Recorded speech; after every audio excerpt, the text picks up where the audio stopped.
আসসালামু আলাইকুম, সবাইকে স্বাগত জানাচ্ছি বিডি ফিউজে। আপনাদের সঙ্গে আছি আমি শরফি দিবা। গত কয়েকদিনে বাংলাদেশে পরপর একাধিক অগ্নিকাণ্ডের ঘটনা ঘটেছে, যা নিছকই দুর্ঘটনা নাকি এর পেছনে আরও গভীর কোনো পরিকল্পনা লুকিয়ে আছে, সেই প্রশ্ন এখন জনমনে ঘুরপাক খাচ্ছে। মিরপুরের একটি পোশাক কারখানায় ভয়াবহ অগ্নিকাণ্ডে ১৬ জনের মর্মান্তিক মৃত্যু, তার পরদিনই চট্টগ্রাম ইপিজেডে আগুন, আর শনিবার দুপুরে শাহজালাল আন্তর্জাতিক বিমানবন্দরের কার্গো টার্মিনালে অগ্নিকাণ্ড। এই তিনটি ঘটনা সময়ের ব্যবধান ও স্থানিক দূরত্বে আলাদা হলেও এক অদ্ভুত সাদৃশ্য বহন করে। ঘটনাগুলো এমন সময় এবং এমন পন্থায় ঘটছে যে এগুলোকে নিছক দুর্ঘটনা হিসেবে বিবেচনা করাও যেন কঠিন। অনেকের মতেই এগুলো স্যাবোটেজও হতে পারে। বিস্তারিত আলী আহমদ মাবরুরের প্রতিবেদনে।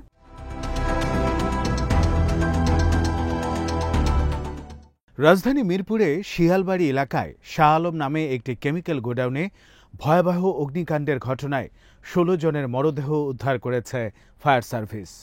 যদিও মৃতের সংখ্যা আরও বেশি বলে শঙ্কা সংশ্লিষ্টদের। কেমিক্যাল গোডাউনে লাগা আগুন প্রায় ২৭ ঘণ্টা পর পুরোপুরি নিয়ন্ত্রণে এসেছে।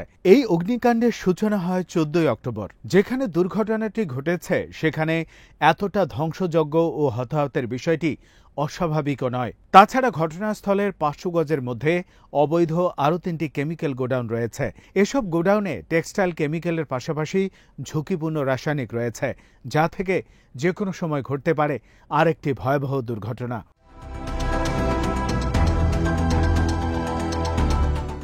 এই ঘটনার একদিন পরেই ভয়াবহ অগ্নিকাণ্ডের ঘটনা ঘটে চট্টগ্রাম ইপিজেডে। আগুনের ভয়াবহতা এতটাই বেশি ছিল যে টানা ২৭ ঘণ্টা চেষ্টা করার পর শুক্রবার সকালে চট্টগ্রাম রপ্তানি প্রক্রিয়াজাতকরণ অঞ্চলে কারখানায় লাগা ভয়াবহ আগুন নিয়ন্ত্রণে আসে। এর আগে বৃহস্পতিবার দুপুর ২:৩০টার দিকে ৮তলা ভবনের ৭তলা থেকে আগুনের সূত্রপাত হয়। খবর পেয়ে ফায়ার সার্ভিসের কর্মকর্তারা ঘটনাস্থলে যান। সন্ধ্যের দিকে পুরো ভবনটিতে আগুন ছড়িয়ে পড়ে।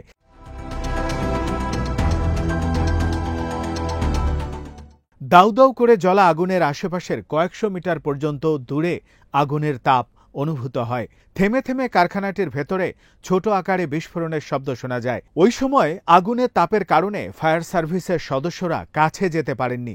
দূর থেকে একপাশে পানি দিয়ে আগুন নেভানোর চেষ্টা চালায় ফায়ার সার্ভিস। এর মধ্যে আগুন পাশের একটি ৩তলা ভবনেও ছড়িয়ে পড়ে। আগুন নিয়ন্ত্রণে ফায়ার সার্ভিসের পাশাপাশি সেনাবাহিনী, নৌবাহিনী ও বিজিবি যোগ দেয়।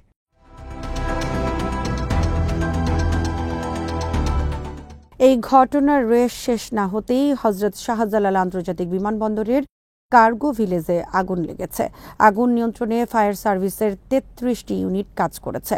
চট্টগ্রামের অগ্নিকাণ্ডের ঘটনার একদিন পর শনিবার আনুমানিক দুপুর ২টা ১৫ দিকে আগুন লাগে। খবর পেয়ে তাৎক্ষণিকভাবে বিমানবন্দর ফায়ার সেকশন, বাংলাদেশ বিমান বাহিনীর ফায়ার ইউনিট এবং অন্যান্য সংশ্লিষ্ট সংস্থা দ্রুত ঘটনাস্থলে পৌঁছে আগুন নিয়ন্ত্রণে আনার কার্যক্রম শুরু করে। বিমানবন্দরের ভেতরে ৮ নম্বর গেটের কাছে স্কাই ক্যাপিটালের অফিস ও ইম্পোর্ট কার্গো এরিয়ায় আগুন লেগেছে। দুপুর ২টা ৩০ খবর পেয়ে ফায়ার সার্ভিসের ৫টি ইউনিট ঘটনাস্থলে যায়। পরবর্তীতে মোট ৩৩টি ইউনিট এই কাজে যোগ দেয়।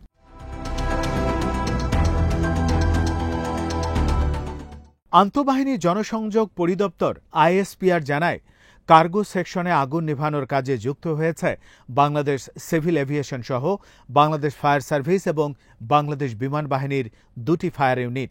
বিমানবন্দর কর্তৃপক্ষ এক বিবৃতিতে জানিয়েছে, সংশ্লিষ্ট সংস্থাগুলো আগুন লাগার কারণ এবং ক্ষয়ক্ষতির পরিমাণ নির্ধারণে তদন্ত শুরু করেছে। বিমানবন্দর কর্তৃপক্ষ সবাইকে নিরাপদ ও সচেতন থাকার অনুরোধ জানিয়েছে এবং জানিয়েছে যে প্রাথমিক তদন্ত শেষে বিস্তারিত প্রতিবেদন প্রকাশ করা হবে। হজরত শাহজালাল আন্তর্জাতিক বিমানবন্দরের কার্গো সেকশনে আগুনের ফলে নিরাপত্তাজনিত কারণে ঢাকাগামী কয়েকটি ফ্লাইট বিকল্প রুটে পাঠানো হয়েছিল। ঘটনার পরপরই বিমান চলাচল সাময়িকভাবে স্থগিত করা হয়।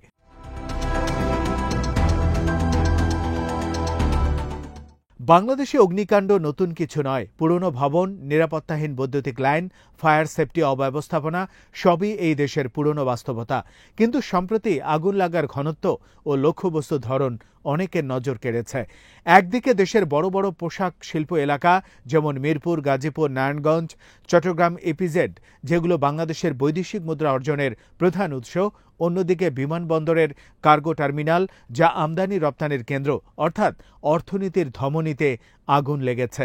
এমন একটি সময় এগুলো ঘটছে যখন রাজনৈতিক উত্তেজনা, আন্দোলনের পুনর্গঠন এবং জুলাই সনদের মতো ঐতিহাসিক রাজনৈতিক ঘোষণাপত্রের পর জাতীয় দৃশ্যপটে নতুন বাস্তবতা তৈরি হচ্ছে। আর স্পর্শকাতর সময়ে এই দুর্ঘটনাগুলো ঘটার কারণে এগুলোকে নিছক কাকতালীয় বলে উড়িয়ে দেওয়া যাচ্ছে না।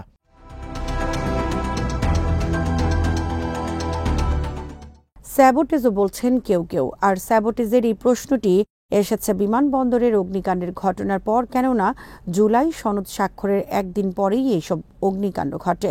অনেক বিশ্লেষক মনে করছেন এই সময়োপযোগী ঘটনার পেছনে রাজনৈতিক বার্তা থাকতে পারে। সনদের মাধ্যমে যেখানে বিভিন্ন রাজনৈতিক ও সামাজিক শক্তি নতুন ঐক্যের দিকে অগ্রসর হচ্ছিল, সেখানে এমন একাধিক অগ্নিকাণ্ড দেশজুড়ে আতঙ্ক, বিভ্রান্তি ও দৃষ্টি বিভাজনের সুযোগ তৈরি করে দিতে পারে। রাজনৈতিক অস্থিরতার সময় নাশকতা বা স্যাবোটেজ কর্মকাণ্ড নতুন কিছু নয়। বাংলাদেশের ইতিহাসে প্রতিবারই দেখা গেছে কোনো গুরুত্বপূর্ণ রাজনৈতিক মুহূর্তের পরই নানা রহস্যজনক অগ্নিকাণ্ড বা বিস্ফোরণ ঘটে জনমত প্রভাবিত করার চেষ্টা করা হয়।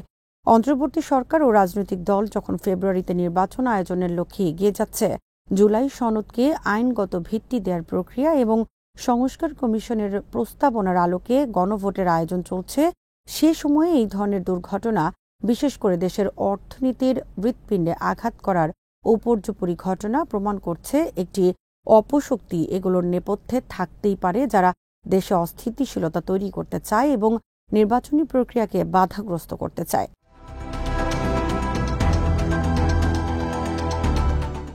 স্যাবোটেজ বা পরিকল্পিত নাশকতার প্রশ্ন এখন আলোচনায় এসেছে। অর্থনীতি ধ্বংস, জনমনে ভীতি সৃষ্টি অথবা রাজনৈতিক বার্তা পৌঁছানোর মাধ্যম হিসেবে অগ্নিকাণ্ডকে ব্যবহার করা, এমন কৌশল অতীতে বহুবার দেখা গেছে। শাহজালাল বিমানবন্দরের কার্গো টার্মিনালে আগুন লাগা কোনো সাধারণ দুর্ঘটনা নয়। এটি এমন একটি জায়গা যেখানে নিরাপত্তা ব্যবস্থা বহু স্তরীয় ও কঠোর। সেখানে অগ্নিকাণ্ড ঘটলে সেটি স্বাভাবিকভাবেই প্রশ্ন জাগে, কয়েক স্তরের নিরাপত্তা ভেঙে কিভাবে এমনটা ঘটানো সম্ভব হলো।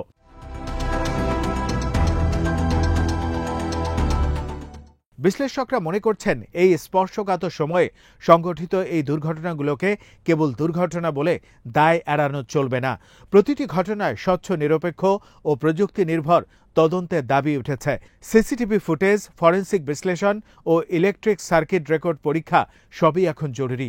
এছাড়া তদন্তের ফলাফল প্রকাশ করা ও দায়ীদের বিচারের আওতায় আনা ছাড়া জনগণের আস্থা পুনঃস্থাপন করা সম্ভব নয়।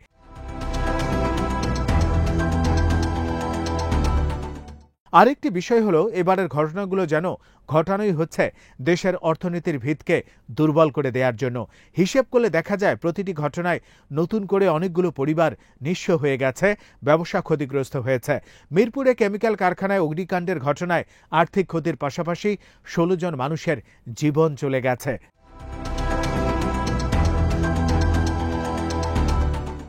চট্টগ্রাম ইপিজেড দেশের অর্থনৈতিক কর্মস্থলের অন্যতম একটি কেন্দ্রস্থল। এখানে আগুন লাগায় পুরো ইপিজেডের কার্যক্রমে এক ধরনের আতঙ্ক নেমে এসেছে। আর বিমানবন্দর কার্গো ভিলেজে আগুন লাগায় কয়েক হাজার কোটি টাকার জিনিস পুড়ে গেছে। অসংখ্য আমদানিকারক চোখের পলকে নিঃস্ব হয়ে গেছেন। আর দেশের মূল বিমানবন্দরে এত বড় দুর্ঘটনা ও লম্বা সময় বিমান ওঠানামা সহ যাবতীয় অপারেশন না হওয়ায় দেশের ভাবমূর্তিও ক্ষুণ্ণ হয়েছে।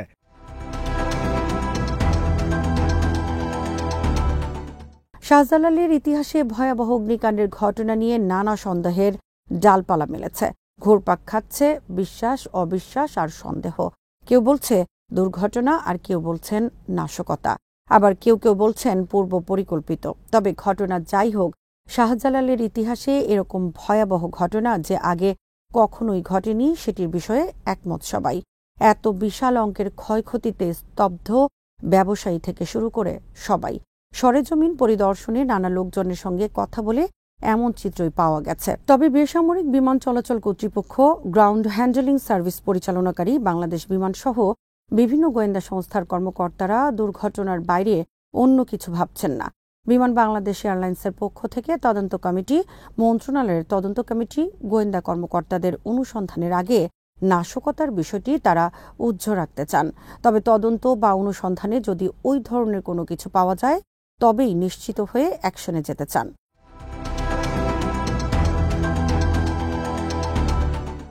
বিমানবন্দরে অগ্নিকাণ্ডের কারণে প্রাথমিকভাবে প্রায় 10,000 কোটি টাকার ক্ষতির শঙ্কা করা হচ্ছে। তবে ব্যবসায়ীরা বলছেন এটি নিছক দুর্ঘটনা নাও হতে পারে, কারণ কার্গো সেকশনটি অত্যন্ত স্পর্শকাতর। এখানে কাস্টমসের জব্দ পণ্য, আন্তর্জাতিক কুরিয়ার সার্ভিসের দলিলপত্র, ওষুধ শিল্প ও কৃষি পণ্যের কাঁচামাল সংরক্ষিত থাকে।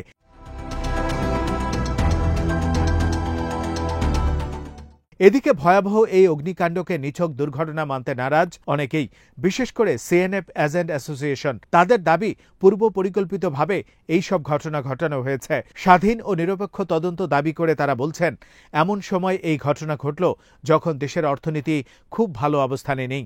আমরা যখন সবাই মিলে চেষ্টা করছি, ঠিক সেই মুহূর্তে দেশের এত বড় একটা ক্ষতি হলো। নিশ্চয়ই এর পেছনে অন্য কোনো উদ্দেশ্য রয়েছে।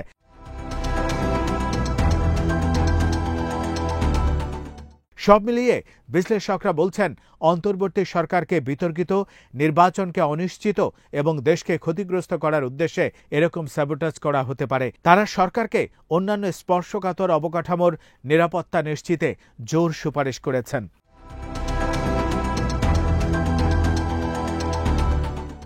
আজ এখানেই শেষ করছি। সবাই ভালো থাকুন, সুস্থ থাকুন আর দেখতে থাকুন বিডি ভিউজ। চ্যানেলটি ভালো লাগলে সাবস্ক্রাইব করুন, সংযুক্ত থাকুন আমাদের ফেসবুক পেজে। আল্লাহ হাফেজ।